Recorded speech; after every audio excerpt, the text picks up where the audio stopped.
예, 오늘 하나님의 말씀은 빌립보서 2장입니다. 빌립보서 2장과 시편 138편입니다. 빌립보서 2장을 찾으시고 또 손으로 표시를 껴놓고 시편 138편 이 두 군데를 다 함께 한번 찾아보겠습니다. 그래서 오늘 우리는 이 하나님의 말씀을 통해서 말씀이신 예수 그리스도와 또 기록된 말씀인 성경을 비교해 보도록 하겠습니다. 오늘 우리는 간단하게 한 6가지 정도만 비교해 보려고 하는데요. 이게 뭐 30가지 이상이 있어요. 더 많이 비교해 보면. 근데 우리가 지금 뭐 다 찾아볼 수는 없으니까 6가지만 찾아보도록 하겠습니다. 근데 6가지만 찾아봐도 사실 찾아봐야 될 구절들이 많이 있어요. 우리가 오늘 이 주제를 살펴보는 이유가 있습니다. 이 세상에는 예수 그리스도를 따른다고 하면서 성경은 따르지 않는 사람들이 있어요. 주님을 사랑한다고 하지만 주님의 말씀은 사랑하지 않는 사람들이 있습니다. 스스로 그리스도인이라고 하고 그리스도께 속했다고 하지만 성경에는 관심 없는 사람들이 있어요. 그래서 아마 그런 사람들 주변에서 많이 보셨을 겁니다. 주님의 말씀을 존중하지 않으면 그건 주님을 존중하지 않는 겁니다. 성경을 따르지 않으면서 예수님을 따를 수 있는 방법은 없습니다. 주님의 기록된 말씀을 높이지 않으면서 그 말씀을 하신 분을 높일 수는 없기 때문에 성경에는 예수 그리스도와 기록된 말씀에 대해 정확하게 같은 것을 증언하는 구절들이 있어요. 그러니까 성경과 예수님이 같은 것은 아닙니다. 예수님은 창조자고 성경은 그분의 말씀이고 창조물이에요. 그렇죠. 하지만 성경에 의하면 성경과 예수님을 같은 이름으로 부르는 것들이 많이 있다는 거예요. 오늘은 이제 그 중에서 6가지만 좀 찾아보려고 합니다. 먼저 빌립보서 2장 10절부터 11절을 보시면 다 같이 한번 읽어보겠습니다. 빌립보서 2장 10절부터 11절 시작. 하늘에 있는 것들과 땅에 있는 것들과 땅 아래에 있는 것들의 모든 무릎이 예수라는 이름에 굴복하게 하시고 또 모든 혀가 예수 그리스도는 주시라고 시인하여 하나님 아버지께 영광을 돌리게 하셨느니라. 아멘. 방금 여기서 말씀하고 있는 걸 간단하게 요약하면 예수님께서 가장 높은 이름을 받으셨다는 거예요. 그렇죠. 그래서 예수라는 이름에 모든 것이 굴복하게 하셨다는 것입니다. 그러니까 모든 것보다 예수님의 이름이 더 높다는 거예요. 그렇죠. 근데 예수라는 이름은 하나님의 이름 중 하나입니다. 우리가 뒤에서 살펴보겠지만 하나님은 많은 이름을 갖고 계세요. 근데 그 중에 하나가 이제 예수라는 이름이라는 거예요. 근데 이 예수라는 이 이름을 하나님께서 가장 높게 하셨다. 그걸 지금 빌립보서 2장에서 말씀하고 있죠.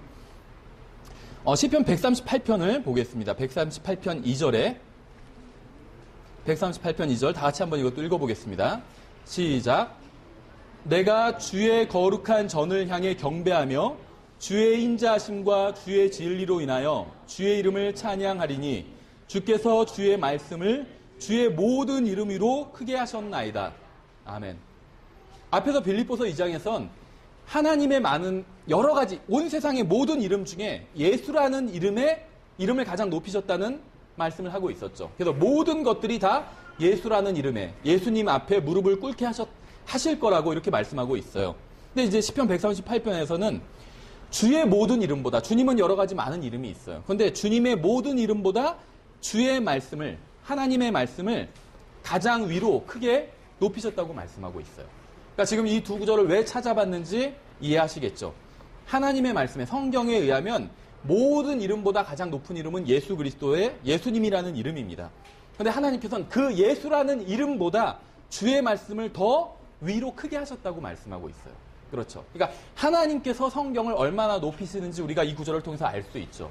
우리는 하나님께서 하시는 만큼 하면 되는 거예요. 그게 경건한 거예요. 우리가 지난번에 경건에 대해서 살펴봤죠. 경건이란 건 하나님과 같은 겁니다. 영어로 godly, 하나님과 같은 거예요. 그래서 주님께서 하시는 것처럼 하면 경건한 거예요. 근데 하나님께서 성경을 높이신 만큼 우리도 높여야 된다는 거죠. 잠깐 기도하겠습니다. 하나님 아버지, 저희들 오늘 모여서 주님께 영과 진리로 경배를 드리고 또 하나님의 말씀을 공부할 수 있도록 인도해 주셔서 감사드립니다. 지금 저희들이 배우는 이 말씀을 통해서 저희가 주님 앞에서 믿음으로 살아갈 수 있도록 지금 역사해 주시기 원합니다. 예수님의 이름으로 기도드렸습니다. 아멘. 사람들은 종종 이제 질문을 합니다. 목사님, 왜 그렇게 많은 종류의 교회가 있는 건가요? 교회가 굉장히 많잖아요. 그렇죠? 답은 간단해요. 사람들이 성경을 믿지 않기 때문입니다. 성경을 기록된 그대로 믿지 않기 때문에 교회 종류가 많은 거예요. 그렇죠? 왜 그렇게 많은 교단이 있는 걸까요? 사람들이 성경을 믿지 않기 때문이에요. 기독교인들끼리 왜 서로 사이좋게 지내지 못하는 걸까요? 성경을 믿지 않기 때문이에요. 왜 기독교인들끼리도 믿는 게 서로 다르고 생각하는 게 서로 다르고 성경 해석이 서로 다른 걸까요? 성경을 믿지 않기 때문입니다. 성경을 기록된 그대로 믿지 않기 때문이에요. 만일 이 세상에 있는 모든 기독교인들이 자신들이 다니는 교회나 목사나 교단이나 성직자가 아닌 성경이 말씀하신 것에 그대로 순종한다면 모든 기독교인들은 아무런 다툼 없이 행복하게 지낼 수 있게 될 겁니다. 오늘날 구원받은 사람들끼리 서로 다투는 모습을 흔하게 볼 수가 있어요. 그렇죠. 그래서 지금 카톨릭은 증가하는데 개신교는 점점 수가 감소하고 있잖아요. 하도 교회에서 싸우니까 환멸을 느끼고 카톨릭으로 가는 사람들도 많다는 거예요. 왜 사람들끼리 이렇게 싸우는지 아세요? 교회에서? 성경을 공부하지만 자기만의 독특한 생각을 가지고 있기 때문이에요. 우리는 모두 편견을 가지고 있습니다. 우리만의 독특한 시각으로 성경을 바라보고 있어요. 너무나도 많은 경우에 우리는 우리의 생각을 교리로 가르치고 우리의 의견은 하나님의 말씀인 양 주장을 하는 경우가 많다는 거예요. 저도 그런 적이 많아요. 우리는 우리 멋대로 우리가 믿고 싶은 것을 믿으면서 스스로를 성경대로 믿는 사람들 이렇게 부르는 경우가 있어요. 특히 이 킹제임스 성경 진영에서 사실은 보니까 자기 그냥 멋대로 믿는 건데 말로는 자기는 성경대로 믿는 사람이다 이렇게 얘기한다는 거죠. 자기가 킹제임스 성경을 본다는 이유 하나만으로. 오늘날 대부분의 그리스도인들이 가지고 있는 문제는 바로 하나님의 말씀을 존중하지 않는다는 거예요. 이게 문제예요. 구원받은 사람이나 구원받지 못한 사람이나 인간의 가장 큰 문제는 하나님의 말씀을 존중하지 않는다는 겁니다. 하나님의 말씀을 기록된 그대로 믿지 못하게 하는 게 바로 우리의 문제예요. 하나님의 말씀에 기록된 대로 순종하지 않는 게 바로 우리의 문제입니다. 우리가 무슨 돈을 잘 못 벌고 좋은 직장에 취직하지 못하고 좋은 배우자를 만나지 못하고 이게 우리의 문제가 아니에요. 이것도 문제겠지만 이건 본질적인 문제가 아니에요. 본질적인 문제는 하나님의 말씀을 기록된 그대로 믿지 않는다는 겁니다. 우리가 지금 하는 것과 같은 이런 성경 공부를 하지 않으면 예수님을 따른다고 하면서도 하나님의 말씀은 무시하게 되는 겁니다. 성경적 기독교가 아닌 건 전혀 기독교가 아닙니다. 성경을 따르지 않는 기독교는 기독교가 아니에요. 그건 그냥 기독교를 흉내낸 종교일 뿐입니다. 구원은 받았지만 성경은 믿지 않는 사람들이 있어요. 실제로 그런 사람 본 적이 있습니다. 성경 변개됐다고 해도 그게 뭐가 그렇게 중요하냐 이렇게 얘기를 하는 사람이 있어요. 성경을 믿지 않기 때문에 중요하지 않은 거예요. 그렇죠. 나름대로 신앙생활을 하지만 성경과는 상관없는 신앙생활을 하기 때문에 그리고는 성경을 대체할 것들을 만들어냅니다.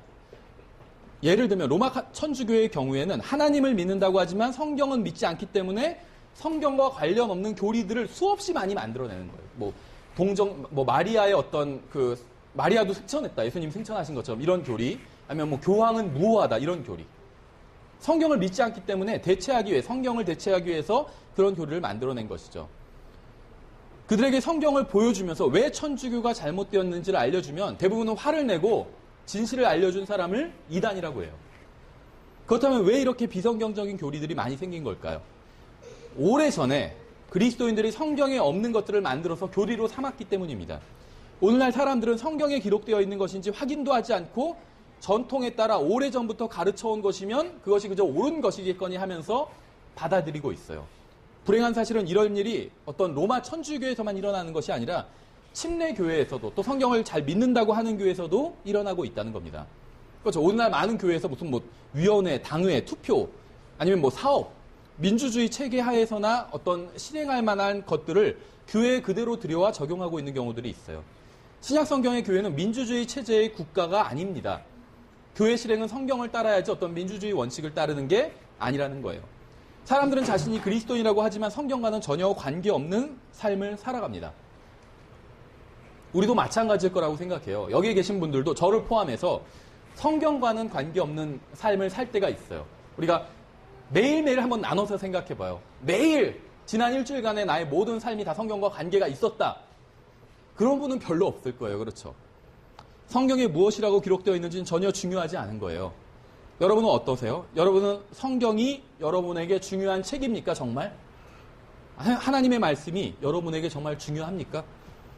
먼저 첫 번째, 예수님과 성경은 모두 하나님의 말씀이라고 불리고 있어요. 계시록 19장에 보시면 계시록 19장에 11절부터 13절까지 한번 보겠습니다. 계시록 19장 11절부터 13절까지. 성경에 의하면 말씀이신 예수 그리스도와 기록된 말씀인 성경은 같은 호칭으로 불리고 있어요. 이건 엄청난 겁니다. 먼저 계시록 19장에 보시면 이 본문의 문맥은 지금 예수님의 재림에 관한 것입니다. 계시록 19장 11절에 또 내가 하늘이 열린 것을 보니, 성경에선 하늘이 열린다고 표현하고 있어요. 보라, 흰 말이라. 그 위에 타신 분은 신실하시니 참되신이라 불리더라. 그분은 의로 심판하며 전쟁을 하시느니라. 그분의 눈은 불꽃 같고 그분의 머리 위에는 많은 관이 있었으며 또 그분께 기록된 한 이름이 있었으나 그분 밖에는 아무도 그것을 알지 못하더라. 그분께서 피에 담근 옷을 입으셨는데 그분의 이름은 별명이 아니에요. 그분의 별명 이렇게 기록되어 있지 않죠. 그분의 이름은 하나님의 말씀이라 불리시느니라. 예수님은 많은 이름을 갖고 계세요. 근데 그 중엔 하나님의 말씀이라는 이름도 있어요. 별명이 아니에요. 예수님의 이름이에요. 주님께서는 하나님의 말씀이라고 불리십니다.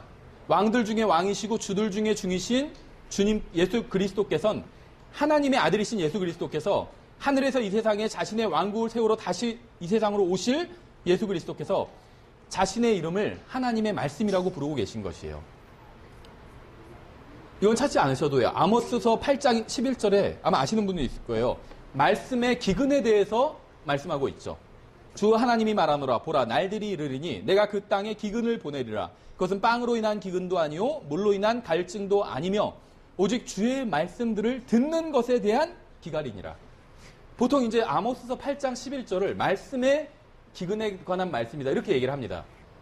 정확히 보면 그렇지 않아요. 정확히 보면 말씀을 듣는 것에 대한 기갈이에요. 그래서 예전에 어떤 무슨 이제 대환란에 대해서 다루는 어떤 전도책자 중에 막 이제 교회가 들림받고 나니까 대환란 시대에 정부에서 나와가지고 막 성경을 다 수거해 가요. 그래서 그 근거 구절을 이 아모스서 8장 11절을 들었어요. 그래서 말씀에 기근이 있기 때문에 나중에 막 성경을 다 적그리스도가 오면 성경을 다 뺏어갈 거다. 근데 그런 말은 성경에 없어요. 성경은 말씀에 기근이 있을 것이다 이렇게 말씀하고 있지 않아요. 말씀을 듣는 것에 대한 기근이 있을 거라고 말씀하고 있어요. 이 두 개의 차이점을 아시겠어요? 어떤 사람들은 지금도 말씀의 기갈인 시대라고 합니다. 맞는 말이에요. 근데 앞으로 미래에는 지금과 비교할 수도 없을 정도로 큰 말씀의 기갈이 있을 거예요. 말씀을 듣는 것에 대한 기갈. 지금도 상황이 좋지 않지만 앞으로는 더 상황이 좋지 않을 겁니다. 한번 생각해 보세요. 앞으로 미래에는 하나님께서 은사를 주신 모든 성경 교사들이 그리스도의 몸으로서 이 세상에서 사라질 날이 올 거예요. 그렇죠? 하나님의 말씀을 제대로 가르치는 그러한 성경 교사들이 앞으로 어떻게 될 거예요? 들림받아서 이 세상에서 사라지게 될 거예요. 대환란 때는. 그렇죠? 모든 목사들, 복음 전도자들, 모든 성경 교사들, 그리스도인들이 다 사라지게 될 거예요. 이 세상에서. 대환란 땐. 그러니까 성경은 있어요. 근데 그 말씀을 가르칠 사람이 하나도 없게 되는 거예요. 대환란 시대에는.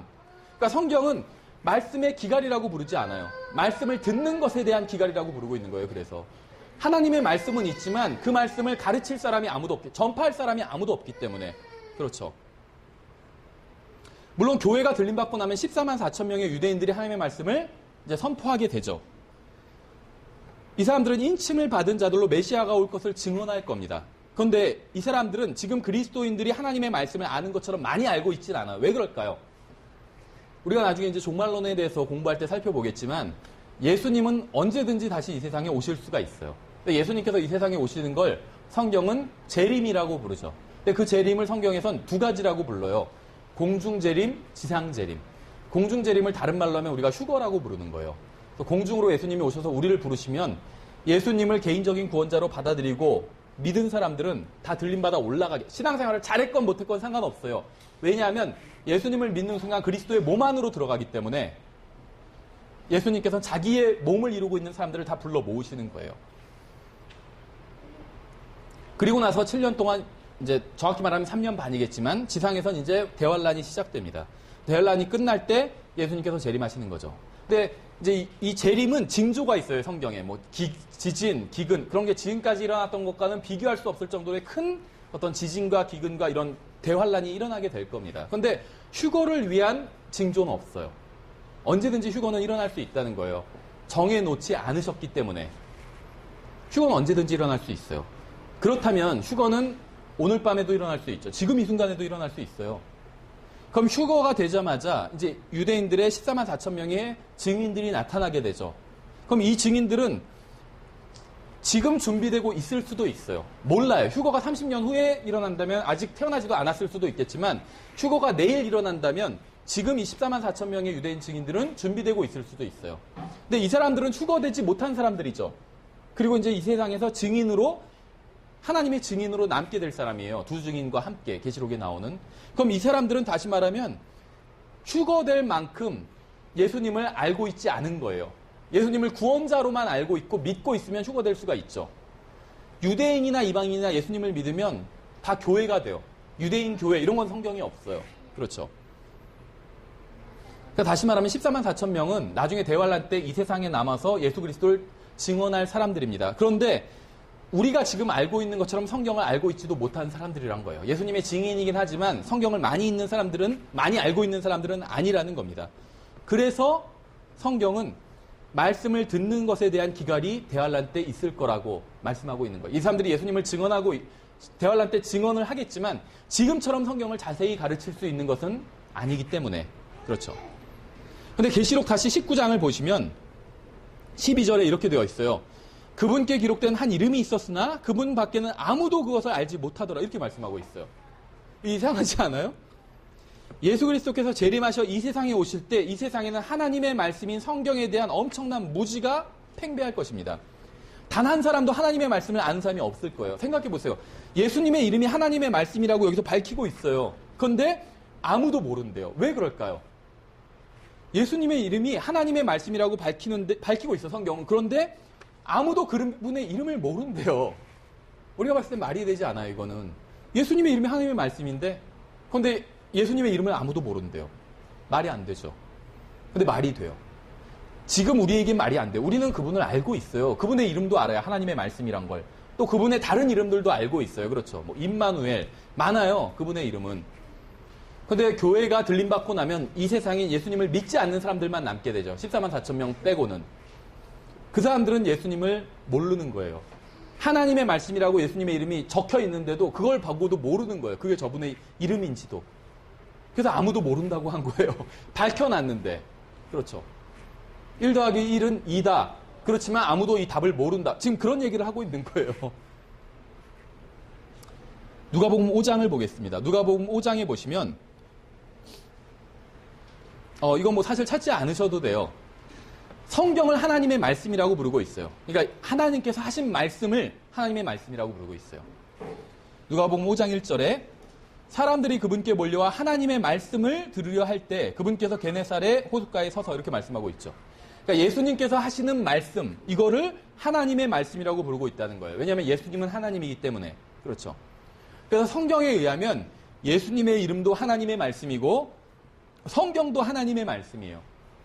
근데 우리나라 말로는 똑같은데 영어로는 차이가 있어요. 뭔지 아세요 혹시? 대문자, 소문자로 서로 다르게 되어 있어요. 그래서 성경에선 The Word of God 할 때 이 word가 W가 대문자로 되어 있으면 이건 예수님을 가리키는 거예요. 그러면 영어 성경 읽어보실 때 쭉 보실 때 word가 대문자로 되어 있으면 이건 예수님을 가리키는 거예요. 요한복음 1장 보시면 다 대문자로 되어 있어요. 근데 하나님의 말씀, 기록된 성경을 의미할 땐 소문자로 되어 있어요. Word of God 할 때 그 word가. 그래서 이렇게 우리가 이제 영어 성경으로는 구분이 됩니다. 그래서 이렇게 성경은 예수 그리스도께서 하나님의 말씀이라고 부르고 있고 기록된 성경도 하나님의 말씀이라고 부르고 있습니다. 둘 다 하나님의 말씀이라는 이름을 가지고 있는 거예요. 예수 그리스도께서는 처음부터 하나님의 말씀이셨고 재림할 때도 하나님의 말씀으로 돌아오십니다. 그리고 성경은 하나님의 말씀이에요. 언제나. 그렇죠. 그래서 첫 번째는 예수님과 성경 모두 하나님의 말씀이라고 불리고 있다는 겁니다. 그러니까 예수님을 존중하면 성경을 존중할 수밖에 없어요. 이름이 같기 때문에. 그렇죠. 두 번째는 예수님과 성경 모두 생명의 샘이라고 불리고 있어요. 생명의 샘. 시편 36편에 8절부터 9절에 이렇게 되어 있습니다. 그들이 주의 집에 있는 기름진 것으로 넘치도록 만족할 것이요 주께서 그들로 하여금 주의 기쁨의 강물을 마시게 하시리이다. 생명의 샘이 주께 있으므로 우리가 주의 빛 안에서 빛을 보리이다. 생명의 샘이 어디 있다고 말씀하고 있죠? 주님께 있다고 말씀하고 있어요. 생명의 샘은 주님의 왕자로부터 흘러나옵니다. 주님 안에 있기 때문에 주님 자신이 생명의 샘이에요. 그래서 거기서부터 생명의 샘이 흘러나오는 겁니다. 잠언 13장에도 이렇게 되어 있어요. 13절에 누구든지 말씀을 멸시하는 자는 멸망하려니와 명령을 두려워하는 자는 보상을 받으리라. 지혜로운 자의 법은 사망의 올무들에서 벗어나게 하는 생명샘이니라. 지혜로운 자의 법이 생명샘이래요. 우리가 시편이나 잠언을 보면 법, 법규, 명령 이런 것들은 다 성경을 가르치고 있는 거예요. 하나님의 말씀. 그러니까 성경에 의하면 예수님도 생명의 샘이고 하나님의 말씀도 생명의 샘입니다. 왜 둘 다 생명의 샘일까요? 하나님의 말씀에도 생명이 있고 예수님께도 생명이 있기 때문에 참된 생명이 예수 그리스도 안에 있고 하나님의 말씀 안에 있어요. 그래서 둘 다 생명의 샘, 생명의 근원이라고 부를 수 있는 겁니다. 예수님은 생명의 샘이에요. 생명의 샘. 생명의 샘이신 예수님을 어떻게 알 수 있을까요? 기록된 말씀을 통해서 알 수 있어요. 성경은 빵과 같습니다. 그런데 성경은 생명의 샘과 같아요. 그렇죠. 빵과 같고 성경은 기록된 말씀이 하나님의 말씀인 성경은 빵과 같고 생명의 샘, 물과 같은 거예요. 그래서 여러분은 음식으로 성경을 먹을 뿐만 아니라 목마를 때 성경을 마셔야 된다는 거예요. 영적인 삶이 건조할 때 성경에서 생명의 샘을 마시면 됩니다. 설교자가 몸이 건조한 설교를 할 때가 있어요. 지금처럼. 몸이 건조한 것 같다, 오늘 설교가. 이렇게. 근데 사실은 건조한 건 설교자가 아니에요. 사실 건조한 건 여러분입니다. 여러분이 성경의 물을 마시지 않았기 때문에 건조한 거예요. 다른 형제 자매가 이상해서 내 신앙생활이 몸이 건조한 게 아니에요. 목사님이 설교를 화끈하게 하지 않아서 내 신앙생활이 몸이 건조한 게 아니에요. 여러분이 물을 마시지 않았기 때문에 목마른 거예요.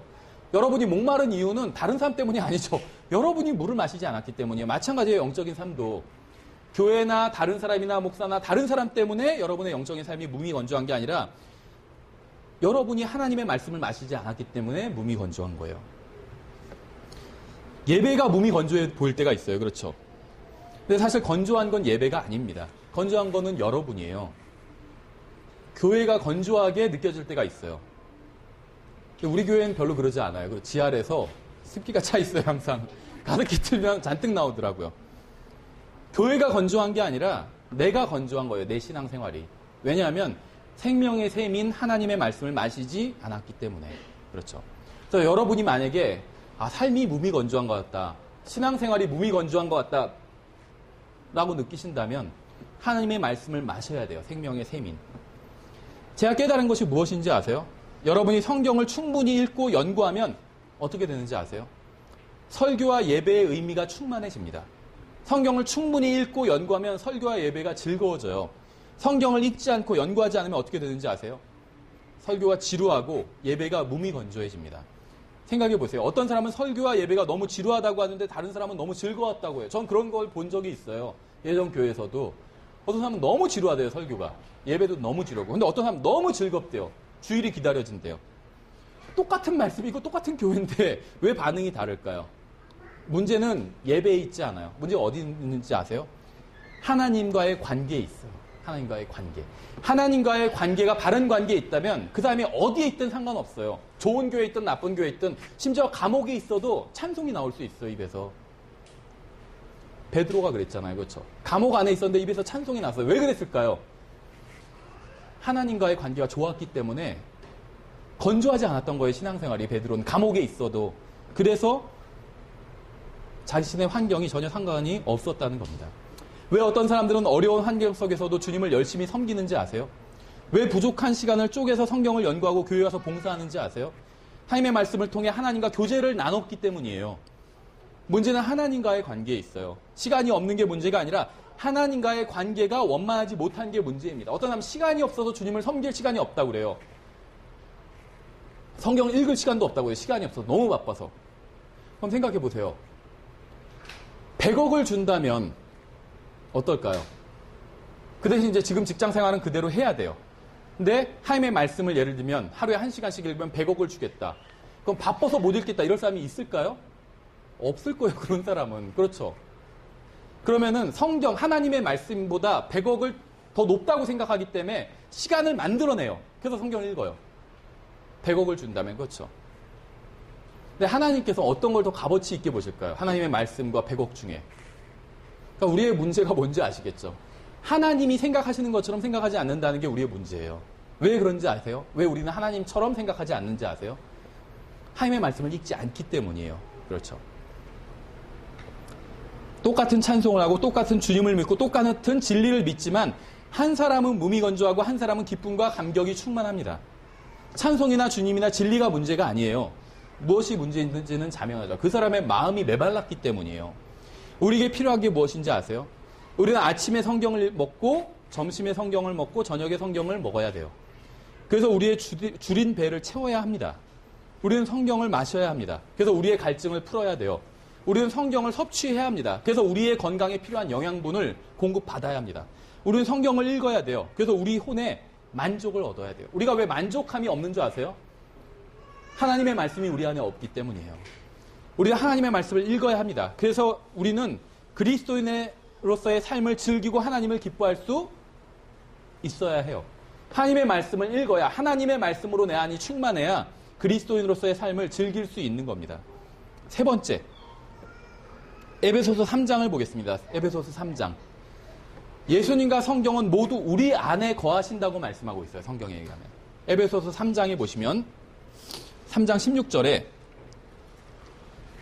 세 번째, 예수님과 성경의 공통점. 세 번째는 예수님과 성경은 모두 우리 안에 거하실 수 있고 거하신다고 성경은 말씀하고 있어요. 에베소서 3장 16절에 그분께서 자신의 영광의 풍성함에 따라 자신의 영을 통해 속사람이 능력으로 강건하게 됨을 너희에게 허락하시며 믿음을 통해 그리스도께서 너희 마음속에 거하게 하시고 믿음을 통해 그리스도께서 너희 마음속에 거하게 하시고 그냥 예수님께서 우리 안에 거하시는 것으로 여겨라 이런 얘기가 아니에요. 실제로 우리 안에 거하실 수 있다는 거예요. 근데 무엇을 통해서 하냐면 믿음을 통해서.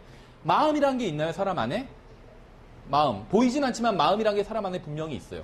그 안에 예수님께서 거하신다는 거예요. 거하시는 것으로 치는 게 아니라 진짜로 거하신다는 거예요. 또 너희가 사랑 안에서 뿌리를 내리고 털을 잡아 모든 성도들과 함께.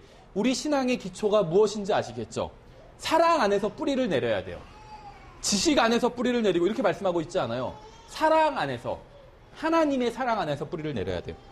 털을 잡아 모든 성도들과 함께 너비와 길이와 높이와 깊이와 높이가 어떠함을 능히 깨닫고 지식을 뛰어넘는 그리스도의 사랑을 알아 하나님의 모든 충만하심으로 충만하게 되기를 구하노라. 하나님께서 우리 마음을 가득 채우시고 우리 안에 거하실 수 있습니다. 하나님께서는 우리가 예수님께서 우리 안에 거하시기 위해 오셨다는 사실을 알기 원하세요. 전 이걸 잘 이해하지 못합니다. 어떻게 온 우주를 만드신 창조자께서 제 안에 들어와 거하시는지 온전히 이해할 수가 없어요. 그렇죠? 온 우주를 만드신 창조자께서 제 안에 들어와 거하신대요. 우리는 하나님께서 인간의 몸을 입고 오신 분이 바로 예수 그리스도라는 사실을 믿고 있어요. 하나님께서는 자신이 거할 몸을 마리아의 태 속에 마련하시고 그 몸 안으로 들어가셨습니다. 그렇죠? 그게 성육신이에요. 자신이 거할 몸을 마리아의 태 속에 만드시고 그 안에 들어가셨다는 거예요. 이것을 성경에서는 하나님께서 육체 안에 나타나셨다라고 표현하고 있어요. 디모데전서 3장 16절에서. 우리 이걸 사실로 믿습니다. 하나님께서 마리아의 몸 안에 태 안에 몸을 만드시고 그 안에 들어가셨다. 이 성육신을 우리는 사실로 믿어요. 만일 하나님께서 한 번 그렇게 하신 적이 있다면 그것이 하나님께 불가능한 일이 아님을 알 수 있죠. 만약 하나님께서 원하신다면 다시 그러한 일을 하실 수도 있다는 거예요. 하나님께서는 마리아의 태 안에 있는 몸에 들어가셨던 것처럼 예수님을 믿는 사람들 안에 영으로 들어가시겠다고 말씀하셨어요. 하나님께서 마리아의 태 안에 있는 몸에 들어가실 수 있었던 것처럼 자신이 직접 창조한 인간의 몸 안에 들어가실 수 있으십니다. 저는 어떻게 예수님께서 제 안에 들어와 계시는지 온전히 이해하지 못하지만 제가 예수님을 구원자로 받아들이고 나서 주님께서는 성령님을 통해 제 안에 들어와 계신다는 사실을 믿음으로 받아들일 수는 있다는 거예요. 이해하진 못하지만. 우리는 하나님의 말씀을 다 이해해야 하는 것도 아니고 그렇게 할 수도 없습니다. 이게 전 너무 다행이에요. 주님의 말씀을 다 이해할지니라 이렇게 되어 있지 않아요. 하나님의 말씀을 믿으라고 했지 다 이해하라고 하진 않았어요. 이해하라고 했다면 저는 못했을 거예요. 이거 아마 똑똑한 사람만 했을 거예요. 그렇죠? 우리는 하나님의 말씀을 수학적으로 어떤 과학적으로 다 증명해야 하는 것도 아닙니다. 할 수도 없어요. 우리는 단지 하나님께서 하신 말씀을 믿으면 됩니다. 이건 다 할 수 있어요. 어린아이도 그렇죠. 그게 바로 하나님께서 우리에게 요구하시는 거예요. 전 이러한 사실을 얼마나 감사한지 모르겠어요. 예수님께서는 자신을 믿는 사람들을 홀로 남겨두지 아니하시고 그들에게 다시 오실 것이라고 말씀하셨어요. 성령님을 통해. 예수님께서는 영으로 우리 안에 들어와 계십니다. 여러분이 만약에 예수님을 구원자로 받아들였다면 여러분 안에 들어와 계신 거예요. 이건 좀 이상한 일이죠. 우리 안에 계신 분은 성령님이십니다. 예수님께서는 성령님께서 우리 안에 계신 것을 가리켜 자신이 우리 안에 거하시는 것이라고 말씀하셨어요. 그래서 이러한 진리는 하나님께서 삼위일체로 존재하시는 분일 때만 가능한 거죠. 전에 우리는 하나님도 없고 진리도 모른 채 세상에서 방황하고 살았습니다. 그러나 이제 구원받고 나서는 그리스도께서 우리 안에 거하고 계세요. 골로새서 3장이 이렇게 말씀하고 있죠. 골로새서 3장 16절을 보겠습니다. 골로새서 3장 16절에 성경은 예수님께서 우리 안에 들어와 거하신다고 말씀하고 있어요. 우리가 예수님 안에 들어가 있고 예수님께서 우리 안에 들어와 계신대요. 그렇죠. 근데 그것만 말씀하고 있는 게 아니에요. 골로새서 3장 16절을 보시면 그리스도의 말씀이 너희 속에 모든 지혜로 풍부히 거하게 하여 시와 찬송과 영적 노래로 서로 가르치고 훈계하며 너희 속에서 은혜로 주께 노래하고. 그리스도의 말씀, 하나님의 말씀이죠. 그리스도의 말씀이 너희 속에 거하게 하래요. 그리스도의 말씀이 우리 속에 거할 수도 있다는 거예요. 그렇죠. 불가능하면 그렇게 하라고 하지 않았겠죠. 그리스도께서 우리 안에 거하십니다. 믿음을 통해 거하세요. 어떻게 하면 내 안에 거하시는 예수님께서 나의 모든 말과 행동을 통해 주관하실 수 있으실까요? 나의 모든 말과 행동을 통제하고 주관하실 수 있을까요? 예수님께서 내 안에 거하시면 자동적으로 이루어지는 일이 아니에요. 우리가 구원받을 때 예수님께서 성령님을 통해 내 안에 들어오시죠. 그러면 자동적으로 내가 예수님께 순종하는 삶을 살게 되는 게 아니라는 겁니다. 내가 예수님께서 통제하시도록 그분의 말씀에 복종하고 그분께 내 왕자를 내어드려야지만 가능한 일이 된다는 거예요. 예수님께서는 억지로 우리를 구원하시지 않았어요. 그렇죠. 복음을 듣고 복음을 전해주시고 선택할 수 있게 하셨습니다. 우리는 그때 복음을 붙잡았어요. 예수님을 믿고 하늘나라 가겠다고 복음을 선택했습니다. 마찬가지예요. 구원도 억지로 하지 않으시는데 우리가 하나님의 뜻대로 사는 것은 절대 억지로 하지 않으신다는 거예요. 칼빈주의는 억지로 한다고 가르치지만 성경은 그렇게 가르치지 않아요. 그럼 어떻게 해야 되냐면 우리 안에 있는 왕자를 주님께 내어드리는 거예요. 그럼 주님께서 그 왕자에 앉아서 우리를 통치하시는 겁니다. 많은 사람들이 이 부분을 혼동하고 있어요. 성경은 로마서 10장에서 믿음은 들음에서 오고 들음은 하나님의 말씀에서 온다고 증언하고 있습니다. 오늘날 많은 사람들이 하나님의 어떤 사람들의 말에 믿음을 두고 있어요. 이게 문제예요. 믿음은 들음에서 오고 들음은 하나님의 말씀에서 오는데 사람들이 하나님의 말씀을 믿는 게 아니라 사람들의 말을 믿고 있다는 거예요. 또 자신들이 꿈꾸고 생각하는 것에 믿음을 두는 사람들도 있어요. 꿈에 어떤 꿈을 꿨는데 기분 나빠서 오늘 교회 안 가야겠다. 예를 들면 이 교회 나갈 수가 없겠다. 그런 꿈 꾼다는 거예요. 그 꿈을 믿는 거예요. 하나님 말씀을 믿지 않고. 우리가 해야 할 일은 믿음으로 그리스도께서 우리 안에 거하게 하시는 것뿐이 아니라 그분의 말씀도 거하게 해야 합니다.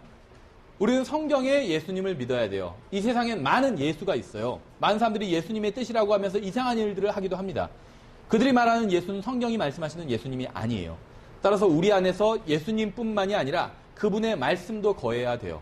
그래야 우리 안에 계시며 우리를 인도해 주시는 분이 성경의 예수님이라는 사실을 알 수 있기 때문에 오늘날 많은 사람들이 믿음을 행사하고 있지만 성경에 기록된 것을 믿지 않고 다른 것을 믿고 있습니다. 그러한 믿음은 거짓 믿음이고 헛된 믿음이에요. 하나님께서 성경을 통해 하지 말라고 하신 것을 믿음으로 한다고 하면 그건 헛된 믿음일 뿐입니다. 그렇죠. 만약 어떤 목사가 성도들이 전 재산을 교회에게 갖다 바칠 것이라고 믿는다면 그 믿음은 성경에서 말씀하시는 믿음이 아니에요. 생각해 보세요. 제가 혼자 환상 중에 어떤 걸 봤어요.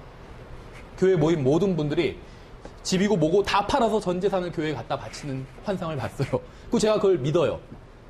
그건 성경적인 믿음이 아니라는 거예요. 성경에서 말씀하시는 믿음은 하나님께서 말씀하시는 것을 믿는 믿음이에요.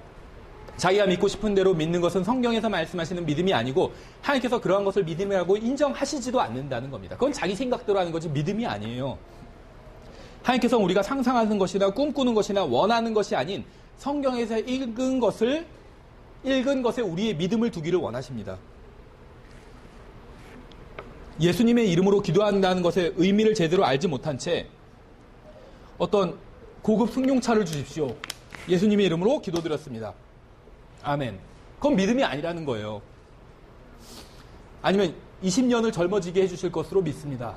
예수님의 이름으로 기도드렸습니다. 아멘. 그것도 믿음이 아니에요.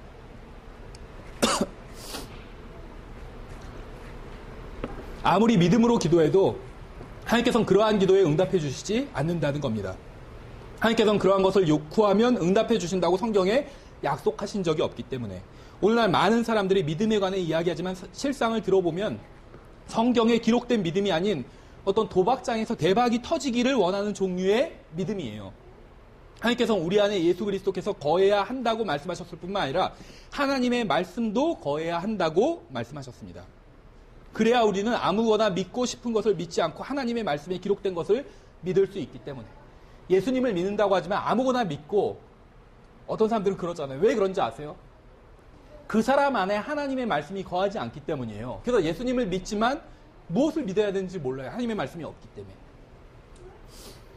예수 그리스도께서 모든 믿는 사람들 안에 거하심으로 인해 하나님께 감사를 드립니다. 그런데 왜 우리 안에 거하시는 예수님께서 우리를 통제하실 수 없는지 아세요? 생각해보세요. 여러분의 삶이 다 예수님의 통제를 받는 건 아니라는 거예요. 왜 그런지 아세요? 우리 마음에 하나님의 말씀이 거하지 않기 때문이에요. 그리스도와 그분의 말씀이 모두 우리 안에 거해야 합니다. 근데 그뿐만이 아니에요. 더 깊은 게 있어요. 요한일서 3장에서는 이렇게 말씀하고 있어요. 요한일서 3장을 한번 찾아보겠습니다. 23절에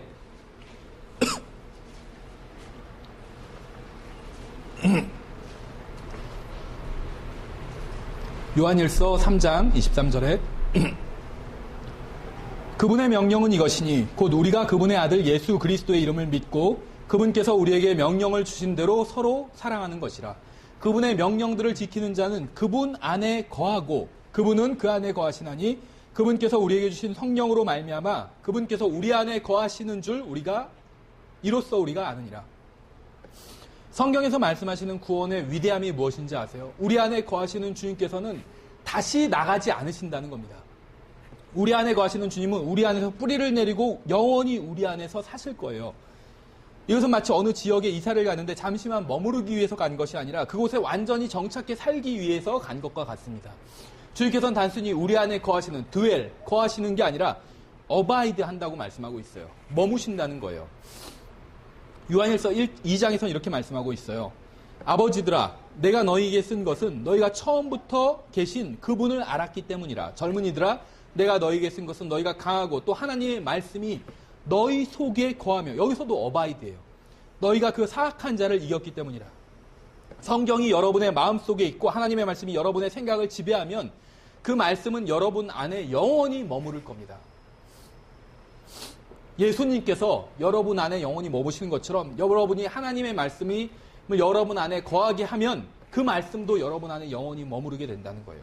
그리고 여러분 안에 머무르는 그 하나님의 말씀이 여러분을 마땅히 가야 할 길로 인도해 줄 거예요. 왜 여러분이 어떤 때 어떻게 결정해야 되는지 모르는지 아세요? 여러분 안에 하나님의 말씀이 거하지 않기 때문이에요. 여러분 안에 하나님의 말씀이 거한다면 여러분은 어느 길로 가야 될지 알게 될 거라는 거예요. 그래서 잠언 22장 6절에서 이렇게 말씀하고 있죠. 아이가 마땅히 가야 할 길로 아이를 훈련시키라. 신명기에서는 아이를 하나님의 말씀으로 훈련시키라고 말씀하고 있어요. 아이를 훈련시키는 책임은 부모에게 있어요. 교회에게 있지 않아요. 주일학교 선생님에게 있지도 않습니다. 부모에게 있어요. 신명기에서도 그렇게 말씀하고 있고 잠언에서도 그렇고 에베소서에도 그렇게 말씀하고 있어요. 목사와 주일학교 교사와 교회는 도와줄 뿐이에요. 그걸. 그렇죠. 아이를 마땅히 가야 할 길로 여러분이 하나님의 말씀으로 아이를 훈련시키면 늙어서도 그 길을 떠나지 않는데요. 어디로 가야 될지 안다는 거예요. 왜 아는지 아세요? 하나님의 말씀을 알고 있기 때문이에요. 그렇죠. 네 번째, 디모데후서 4장 1절을 보겠습니다. 네 번째, 예수님과 성경은 모두 사람을 심판하세요. 우리를 심판하실 분은 예수님입니다. 근데 예수님만 우리를 심판하시는 것이 아니라 하나님의 말씀이 성경도 우리를 심판하시는 거예요. 저는 언젠가 이 세상을 떠나 주님 앞에 서서 저의 생각과 말과 행위에 대해서 심판을 받게 될 겁니다. 한 번 죽는 것은 사람들에게 정해진 것이고 그 뒤에는 심판이 있다고 말씀하고 있죠. 구원받지 않은 사람들은 큰 흰 왕자 심판석에서 심판을 받게 될 것이고 구원받은 사람들은 그리스도의 심판석에서 심판을 받게 될 거예요. 저뿐만 아니라 여러분도 구원받았다면 예수 그리스도 앞에서 여러분의 생각과 말과 행위에 대해서 심판을 받게 될 겁니다. 디모데후서 4장 1절에는 이렇게 되어 있어요. 그러므로 내가 하나님 앞과 주 예수 그리스도 앞에서 곧 친히 나타나실 때 자신의 왕국에서 산 자와 죽은 자를 심판하실 분 앞에서 내게 명령하노니. 예수님께서는 친히 나타나실 때 산 자를 심판하실 것이고 자신의 왕국에서 죽은 자를 심판하실 것입니다. 예수님께서는 산자와 죽은 자를 심판하시는 심판의 주님이세요. 친히 나타나실 때는 그리스도의 심판석을 의미하는 거예요. 여기서는 구원받고 거듭난 자신의 자녀들을 심판하실 것입니다. 왕국은 천년왕국을 의미하는 거예요. 천년왕국이 시작될 때 민족들을 심판하실 것이고 천년왕국이 끝날 때 큰 왕자 심판석에서 구원받지 못하고 죽은 모든 사람들을 심판하실 것입니다. 그래서 방금 읽은 말씀에선 그리스도의 심판석, 또 민족들의 심판, 천년왕국 전에, 천년왕국 후에 큰 왕자 심판석, 이 세 가지 심판에 대해서 다 말씀하고 있는 거예요. 근데 요한복음 12장에 보시면, 요한복음 12장 47절에 보시면 예수님께서만 우리를 심판하시는 것이 아니라 하나님의 말씀도 우리를 심판한다고 되어 있어요. 요한복음 12장 47절에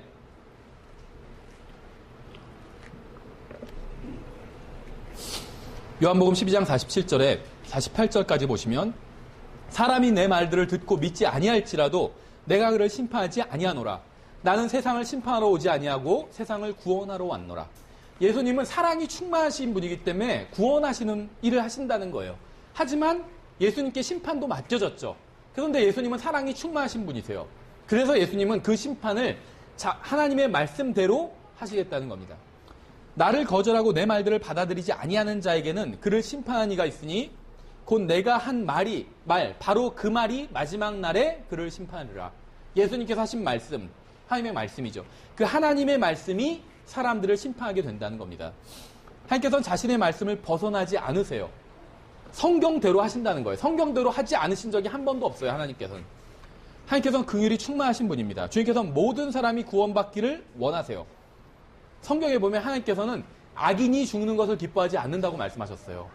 악인이 지옥에 가는 게 참 고소하다 이러지 않으신다는 거예요. 전 지금도 기억하는데 예전에 그 김일성이 죽었을 때 막 만세 부른 사람도 많고 많은 우리나라 국민이 기뻐했어요. 충분히 이해가 가죠. 그렇잖아요. 우리나라 사람들, 또 북한에 있는 많은 사람들을 괴롭히던 사람이 죽었어요. 사람들이 많이 기뻐했어요. 이해가 가요. 근데 저는 하나님께서 기뻐하시지 않았을 거라고 믿어요. 성경에 그렇게 되어 있잖아요. 악인이 죽는 것을 기뻐하지 않으신대요. 하나님께서는 모든 사람이 다 구원받기를 원하시는 거예요. 그렇죠. 주님께서는 단 한 사람의 혼이라도 불호소에서 영원히 고통당하는 것을 원하지 않으십니다. 저는 가끔 큰 왕자 심판석을 상상해 봅니다. 아마 그 자리에서 많은 사람들이 하나님께 눈물로 간구할 거예요. 그렇죠. 이제 지옥에 던져지게 돼요. 그러니까 눈물로 막 간구하겠죠. 하나님 제발 저를 지옥에 던지지 마세요. 제발 저를 불호소에 던지지 마세요. 제발 부탁드립니다. 자 이제 지금이라도 믿을게 하면서 막 눈물을 흘리면서 간구하겠죠. 근데 한번 생각해 보세요. 예수님은 사랑이 충만하신 분이에요. 근데 사람들이 그렇게 간구하는 것을 보면 마음이 흔들리지 않으실까요? 그런 얘기 성경에 없어요. 이건 제 추측이에요. 제 상상이고. 사랑이 충만하신 예수님께서 막 사람들이 간구하는 걸 보면 흔들리실 수 있겠죠. 만약 하나님께서 자신이 한 말을 취소하시거나 거짓말을 하실 수 있는 분이라면 큰 왕자 심판석에서도 구원받을 수 있는 기회가 있을 겁니다. 그런데 심판자이신 주님의 손에는 책이 한 권 놓여 있어요. 그 책은 주님께서 하신 말씀을 기록한 하나님의 말씀입니다. 그 책은 영원히 변하지 않는 하나님의 말씀이에요. 주님께서는 그 책에 기록된 대로 심판하실 것입니다. 심판자이신 예수 그리스도께서는 성경에 기록된 대로 심판하실 것이에요. 그렇죠. 하나님께서는 자신의 판결을 번복하시거나 변경하시거나 바꾸지 않으실 겁니다. 왜냐하면 하나님의 말씀은 번복되거나 변경되거나 바뀌지 않을 것이기 때문에 하나님께서는 성경 말씀대로 심판하실 것이에요. 여러분 제가 하는 말을 부인할 수도 있고 성경의 진리를 선포하는 목사들의 말을 부인할 수도 있습니다. 그러나 모든 사람들이 심판받는 그날에 여러분은 여러분을 심판한 것은 제가 아니라 변치 않는 하나님의 말씀이신 예수님과 그분의 말씀이에요. 그러므로 우리는 성경으로 우리를 단련하고 시험해야 합니다. 우리를 성경으로 판단해 봐야 돼요. 그리스도의 심판석에서 구원받은 사람들이 심판받는 것도 하나님의 말씀대로 성경으로 심판받는 것이고 구원받지 못한 사람들이 심판받는 것도 성경으로 심판받게 되는 겁니다. 우리는 지옥에 가지는 않아요. 하지만 우리의 인생에 대한 평가를 예수님께서는 그리스도의 심판석에서 하실 거라는 거예요. 구원받고 나서 어떻게 살았는지. 근데 그 평가를 성경으로 하신다는 거예요. 성경으로. 우리가 알지 못한 다른 기준으로 하시는 게 아니라 성경으로 하신다는 거예요. 그래서 어쩌면 우리가 치러야 되는 가장 큰 시험이 바로 그리스도의 심판석에서 있을 시험이라고 생각을 합니다. 근데 이 시험은 가장 어려운 시험이에요. 그렇죠. 우리의 인생을 우리가 구원받고 나서 어떻게 살았는지를 시험 보는 그러한 자리이기 때문에. 근데 어떤 의미에선 가장 쉬운 시험일 수도 있어요. 왜냐하면 답안이 다 공개되어 있기 때문에. 생각해 보세요. 답안이 다 공개되어 있는 시험을 본다면 어떨 것 같아요? 만점 받을 수 있겠죠. 생각해 보세요. 사법시험 답안지가 다 공개되어 있어요. 나는 다 알고 있어요. 그럼 바로 응시를 해서 시험 보겠죠. 수석으로 들어가겠죠. 마찬가지예요. 그리스도의 심판석에서 있을 시험의 답안지는 공개되어 있어요. 성경이에요. 근데 아마 저 포함해서 많은 그리스도인들이, 많은 구원받은 하나님의 자녀들이 부끄러운 시험을 치르게 될 거예요. 부끄러운 시험을. 시험지가 다 답안이 공개되어 있는데도 불구하고. 왜인지 아세요? 하나님의 말씀을 읽지 않았기 때문에. 하나님의 말씀을 믿지 않았기 때문에. 그 말씀을 연구하지 않고 그 말씀대로 살지 않았기 때문에. 다섯 번째, 베드로전서 2장과 요한복음 6장을 보겠습니다. 먼저 요한복음 6장을 한번 보겠습니다. 요한복음 6장. 예수님과 성경은 모두 우리의 영적 양식이 된다고 말씀하고 있습니다. 요한복음 6장을 보시면 예수님께서 좀 이상한 말씀을 하세요. 그래서 사람들이 이걸 듣고 혼란스러워하는 그런 장면이 나옵니다. 많은 사람들이 아직도 이 말씀을 이해하지 못하고 있어요. 그래서 이 말씀을 엉뚱하게 적용하는 사람들이 있어요. 가장 대표적인 사람들이 로마 카톨릭입니다. 예수님께서는 너희가 나를 먹어야 된다고 말씀하셨는데 그걸 이해하지 못해서 빵을 만들어 놓고 이게 예수님으로 변한다. 예수님으로 이게 변해서 이 빵이 이제부터는 예수님이다. 그러니까 이제 우리가 이걸 먹으면 예수님을 먹는 거다. 이런 식으로 엉터리 논리를 만들어내기 시작했다는 거예요. 이 말씀을 이해하지 못해서. 그 말씀이 뭐냐면 요한복음 6장 51절부터 56절까지 한번 보겠습니다. 예수님께서 하시는 말씀이에요. 나는 하늘로부터 내려온 살아있는 빵이니 사람이 내 빵을 먹으면 영원히 살리라. 자신이 빵이래요. 그래서 자기를 먹으면 영원히 산대요. 내가 주고자 하는 빵은 곧 세상의 생명을 위해 내가 주고자 하는 내 살이로다. 그 빵이 뭐냐면 자신의 살이래요.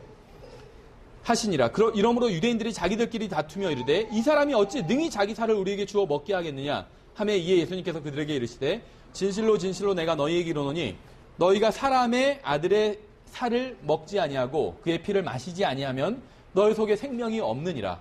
누구든지 내 살을 먹고 내 피를 마시는 자에게는 영원한 생명이 있나니 마지막 날에 내가 그를 일으키리라. 내 살은 참으로 양식이요 내 피는 참으로 음료이니 내 살을 먹고 내 피를 마시는 자는 내 안에 거하고 나도 그 안에 거하느니라. 이게 무슨 말인지 이해를 못하니까 빵이 아니면 포도주가 신부가 사제가 기도하면 포도주가 예수님의 피로 변한다. 이렇게 가르치고 있는 거죠. 근데 성경은 그런 말씀이 아니에요. 어떤 물질적인 것에 대한 이야기를 하고 있는 것이 아니에요. 사람들은 예수님의 말씀을 이해하지 못했습니다. 그래서 주님께서 설명을 해주셨어요. 다음 절 계속해서 57절에 보시면 살아계신 아버지께서 나를 보내심에 내가 아버지로 말미암아 사는 것 같이 나를 먹는 그 사람도 나로 말미암아 살리라. 이게 해석이에요. 여기서 보시면 같이라는 말씀이 있어요. as, 같이. 주님께서는 지금 비유를 들고 계신 거예요. 하나님께서 자신을 보내신 것 같이, 그래서 자신이 하나님의 말씀대로 어떤 것을 하신 것이죠. 우리도 그렇게 하면 그게 예수님의 살을 먹는 거라는 거예요. 다른 얘기가 아니에요.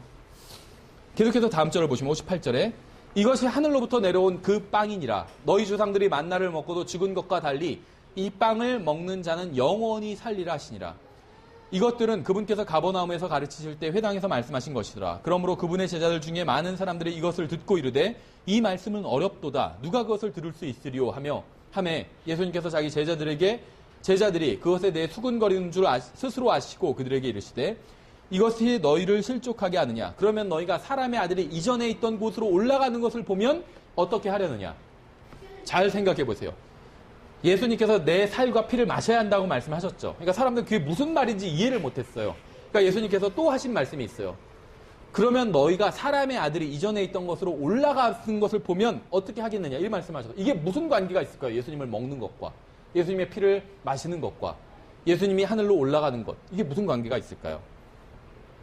62절을 보면 주님의 의도가 무엇인지가 분명합니다. 주님께서는 지금 육신에 대해 이야기를 하고 계신 게 아니에요. 사람들은 주님께서 자신의 몸을 먹어야 한다고 말씀하신 것을 듣고 이 말씀이 육신에 대한 것이라고 생각을 했습니다. 그러나 주님께서는 자신의 몸은 다시 하늘나라로 돌아갈 것이라고 말씀하셨어요. 그러면 주님의 몸을 먹을 수가 없죠. 하늘나라로 돌아가니까. 하늘나라로 올라가신 주님의 몸을 먹을 수 있는 방법은 없습니다. 따라서 주님의 말씀은 육신에 대한 게 아니라 영적인 것에 대한 말씀이에요.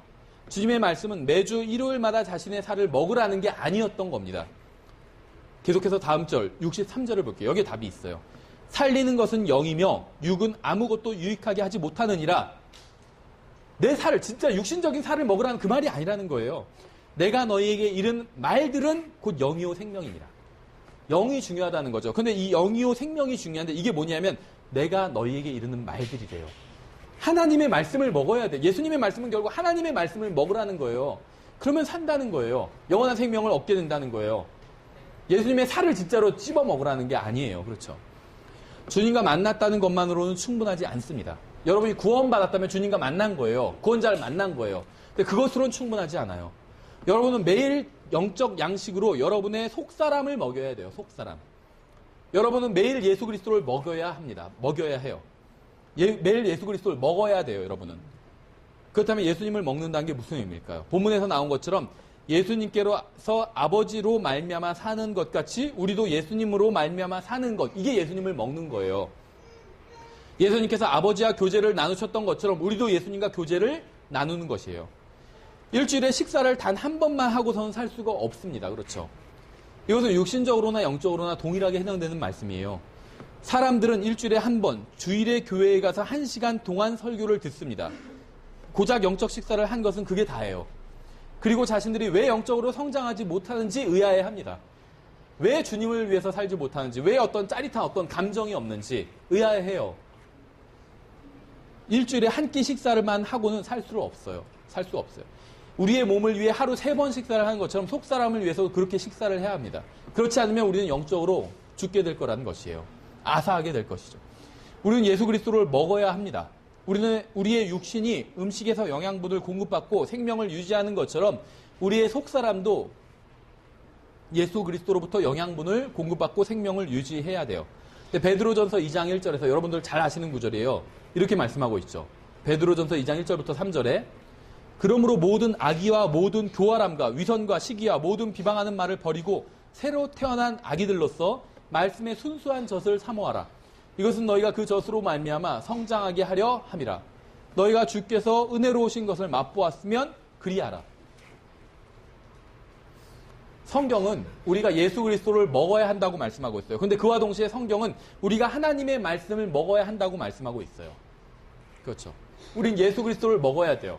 우리는 하나님의 말씀을 먹어야 합니다. 근데 저는 갓난 아기가 말씀의 순수한 젖을 사모하는 것처럼 우리가 말씀의 젖을 사모하라고 말씀하고 있어요. 아기 키워보신 분은 아마 이게 정말 적절한 비유라는 걸 아실 수 있을 겁니다. 아기들은요, 배고프면 먹어요. 젖을 먹어요. 또 어떻게 먹는지 아시죠? 쭉쭉쭉쭉쭉 빨아먹어요, 그냥. 한 200cc짜리를 그냥 뚝딱 다 그 자리에서 먹어버려요. 배고플 땐 정말. 그렇죠? 그 막 안 주면 울어요. 그렇지 않나요? 젖 안 주면 울어요, 애기들이. 그렇게 사모하래요. 여러분 그렇게 사모하신 적 있어요? 하나님의 말씀을? 막 하나님의 말씀을 읽고 싶어서 막 운 적이 있으세요? 저는 없는 것 같아요. 막 읽기 싫어서 그런 적은 있겠죠, 반대로. 읽고 싶어서 왜 하나님 말씀을 안 주십니까? 하면서 하나님의 말씀을 읽고 싶어서 막 울 정도로 그렇게 사모하래요. 그럼 어떻게 되는지 아세요? 영적으로 성장하는 거예요. 왜 여러분이 영적으로, 저도 마찬가지예요. 영적으로 성장하지 못하는지 아세요? 아기가 젖을 사모하는 것처럼 우리가 하나님의 말씀을 사모하지 않기 때문에 우리는 영적으로 성장하지 않는 거예요. 간단해요. 영양분을 공급받지 못해서 영적으로 성장하지 못하는 거예요. 여러분은 주님께서 은혜로우신 것을 맛보았나요? 여기서 너희가 주께서 은혜로우신 것을 맛보았으면 그 다음에 뭐라 하냐면 하나님의 말씀을 먹으라고 얘기하고 있는 거죠. 이게 무슨 말인지 아시겠어요? 여러분은 은혜로 구원받았어요. 그렇죠? 여러분이 구원받았다면 여러분은 주님의 은혜를 맛본 거예요. 근데 맛만 봐서 내가 배고픔이 다 채워질까요? 배가 고픈데 누가 맛만 보세요 그냥 하면서 한 숟갈만 줬어요. 그럼 그걸로 배가 채워질까요? 여러분이 구원받은 건 맛만 본 거예요.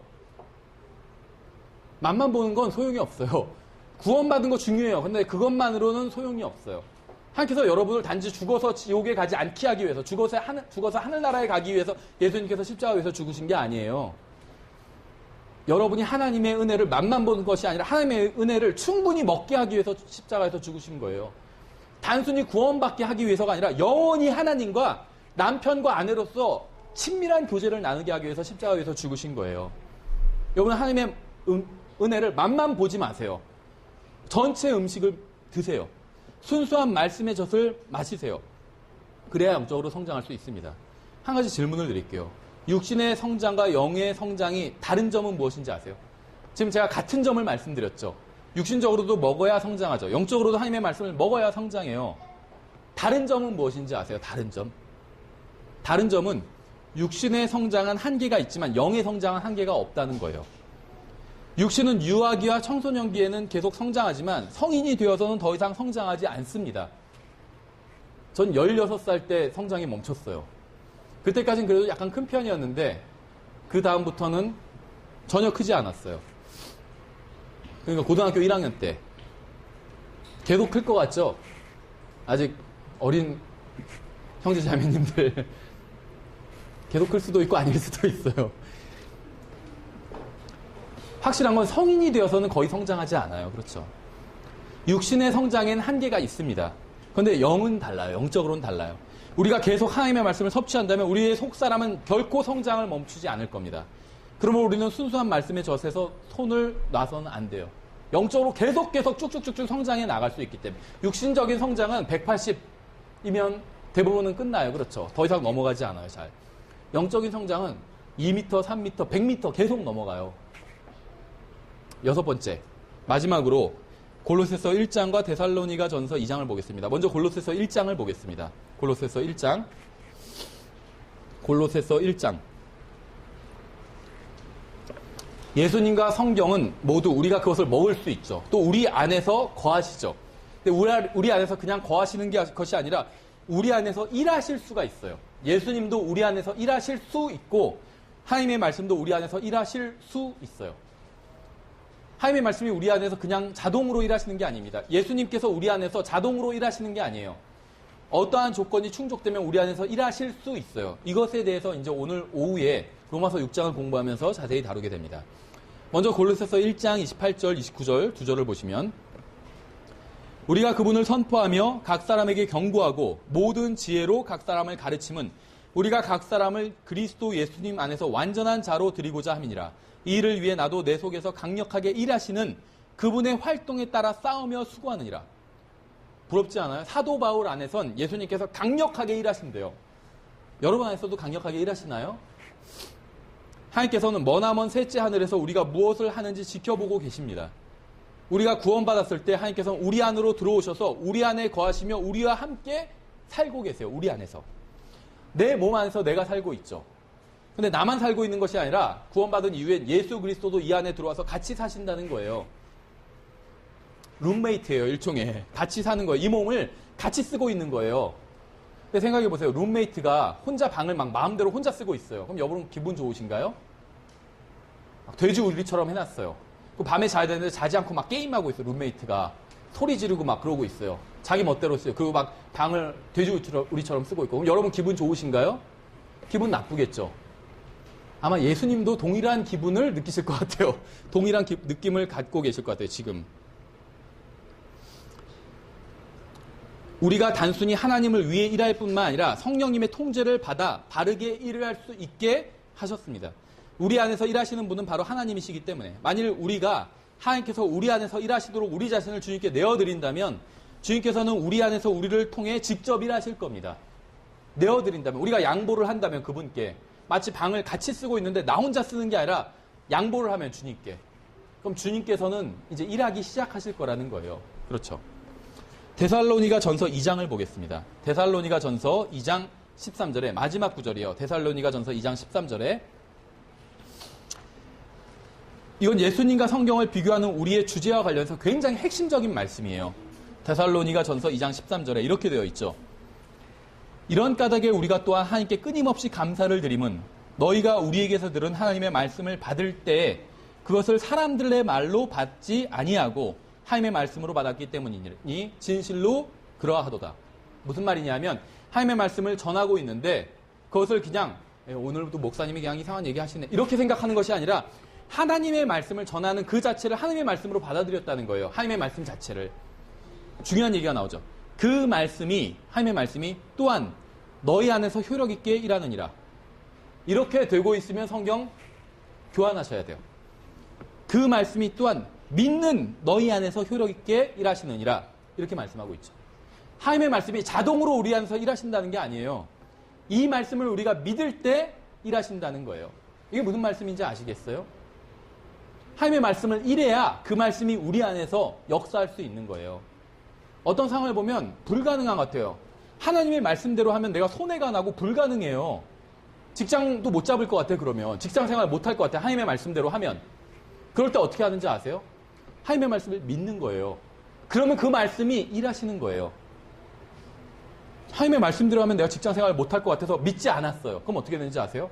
하나님의 말씀이 일하지 못하는 거예요. 그렇죠. 믿는 거에 달려있어요. 하나님의 말씀이 일하느냐 일하시지 못하느냐는. 만일 우리가 하나님의 말씀을 받아들여서 우리의 마음속에 뿌리를 내리도록 허용한다면 우리는 놀라운 그리스도인의 삶을 살 수 있게 된다는 겁니다. 성경은 하나님의 말씀이 우리 안에서 효력 있게 일할 수 있다고 말씀하고 있어요. 있다고. 가능성이 있다는 거예요.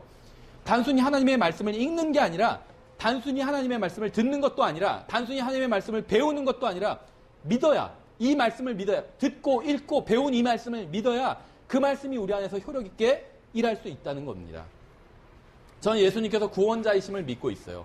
많은 사람들이 예수님이 구원자라는 사실을 들어서 알고 있지만 믿지는 않습니다.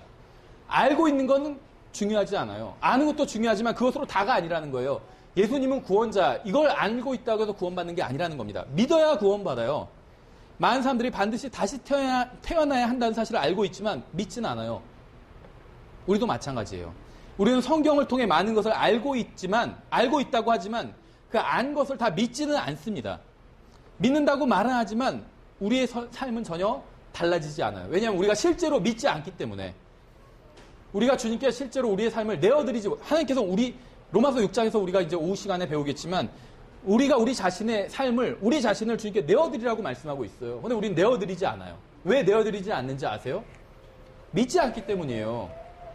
내어드리면 주님께서 내 인생을 제대로 사용하지 않으실 거라고 생각했기 때문에.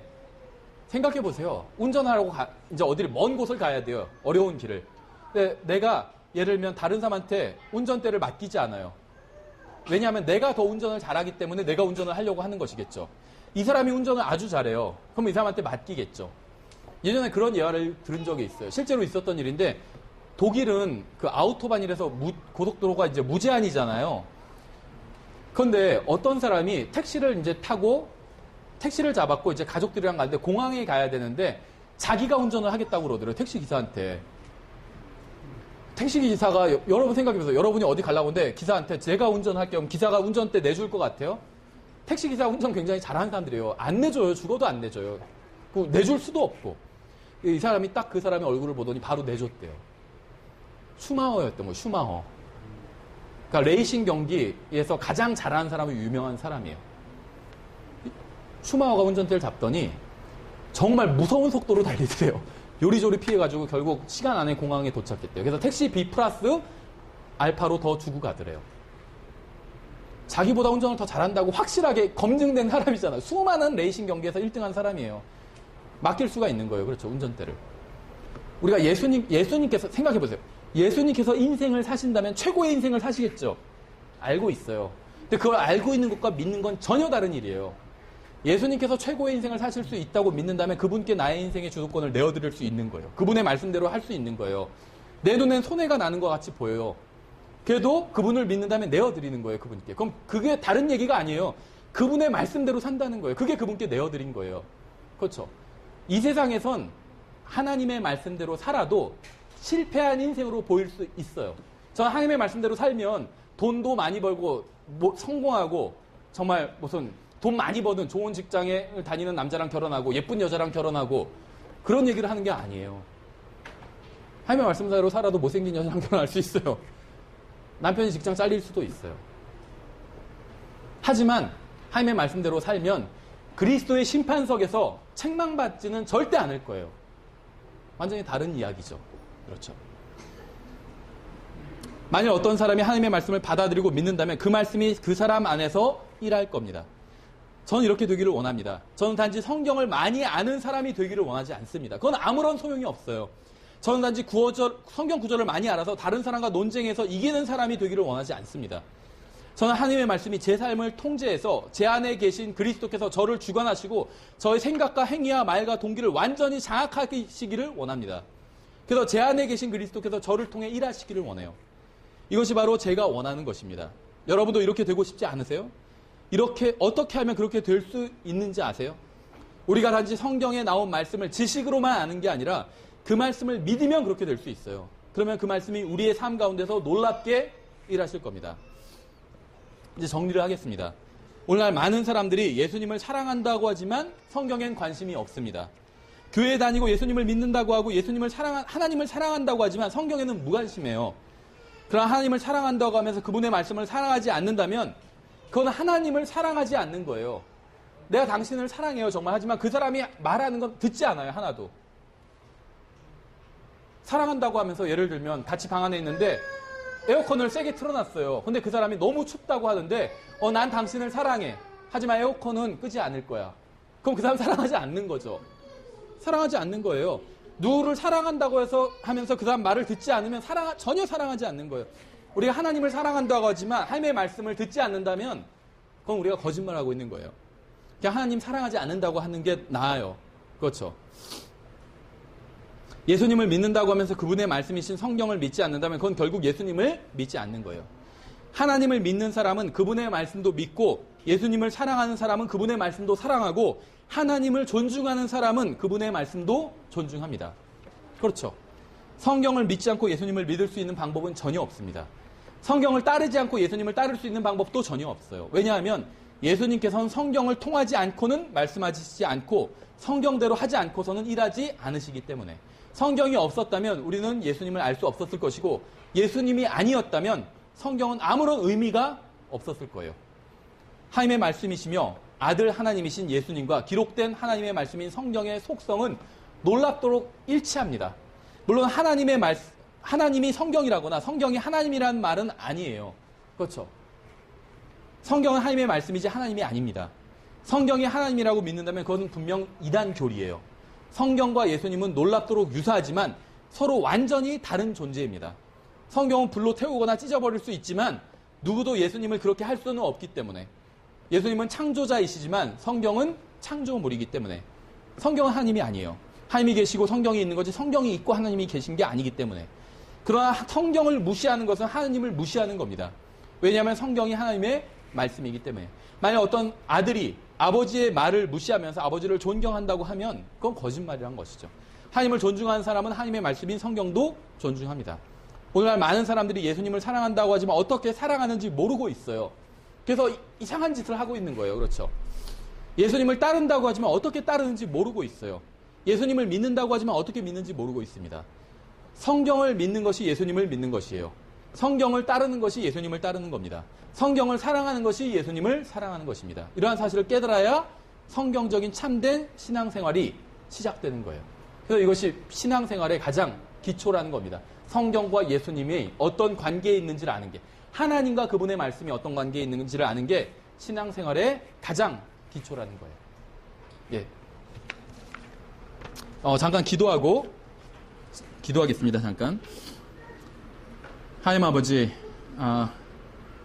하나님의 말씀을 주셔서 감사드립니다. 정말 주님의 말씀을 주셔서 저희가 어떻게 이 세상을 살아야 되고 또 어떻게 정말 주님을 섬겨야 되고 또 어떻게 하나님을 사랑해야 하는지 알려주셔서 감사드립니다. 지금 저희가 말로만 주님을 사랑한다고 하는 것이 아니라 정말 주님의 말씀을 날마다 읽고 연구하고 또 믿을 수 있도록 지금 저희들을 주관해 주시기 원합니다. 주님의 말씀대로 살 수 있도록 지금 도와주시기 원합니다. 지금 만일 이 자리에 아직 예수님을 모르는 사람이 있다면 정말 자신의 혼이 얼마나 소중한 것인지를 깨닫고 구원받을 수 있도록 지금 역사해 주시기 원합니다. 정말 이 세상에서 원하는 모든 일을 이룬다 할지라도 구원받지 못하고 지옥에 간다면 아무런 소용이 없다는 사실을 깨달아 알 수 있도록 주님께서 역사해 주시기 원합니다. 감사드리며 우리 주 예수 그리스도 이름으로 기도드렸습니다. 아멘.